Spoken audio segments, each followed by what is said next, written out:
When it's time to replace your wiper blades, an authorized dealer can provide you with the right set for your vehicle, and you can install them yourself in just a few minutes. To remove a windshield wiper blade, first, raise it off the glass by lifting the wiper arm to the full up position.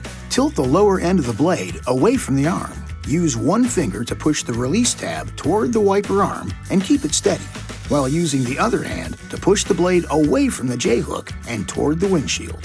Position the replacement wiper blade under the J-hook and insert the bracket into the hook. Slide the wiper up until it clicks. Now, just lower the wiper blade onto the glass and repeat the process for the other side. This video is not intended to take the place of your owner's manual.